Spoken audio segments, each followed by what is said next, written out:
यो भिडियो पुरा हेरेर मात्रै गाली गर्नु होला साथीहरू।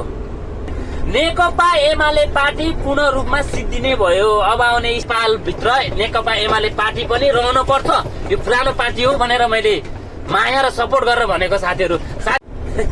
नेकपा एमाले पार्टी पूर्ण रूपमा सिद्धिने भयो। अब आउने स्थानीय तहको चुनावमा पनि कारणवश दीपक भट्ट र विष्णु पौडेल यति ठूलो भ्रष्टाचारीलाई जोगाउनको लागि सिङ्गो पार्टी लागि पर्छ। सिङ्गो पार्टी फिल्डमा उत्रिन्छ उहाँको बचाउ गर्नलाई भनी यो पार्टी नसकेर कुन पार्टी सकिन्छ साथीहरू।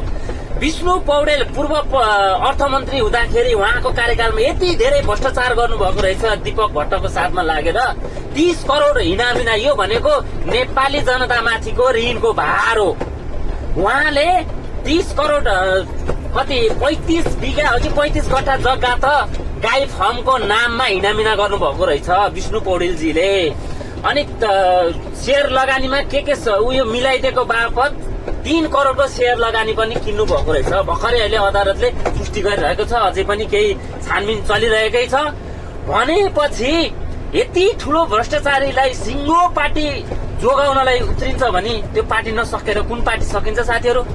म त भन्छु नेकपा एमालेको जति पनि साथीहरूलाई, तपाईहरूलाई अलिकति पार्टीको माया छ भने, पार्टी बचाउनु छ भने तपाईहरूले नेकपा एमाले पार्टी भित्र यस्ता भ्रष्टाचारीहरूलाई गोक्रे ठ्याक लगाएर निकाल्नु पर्ने हुनेछ साथीहरू। तपाईहरूले जबसम्म यस्ता तत्त्वहरूलाई निकाल्नु हुँदैन, तपाईहरूले जबसम्म ढाक छोप गरेर राख्नुहुन्छ, बा भनेर माया गरेर राख्नुहुन्छ, तब फेरि यो पार्टी सकिने निश्चित छ।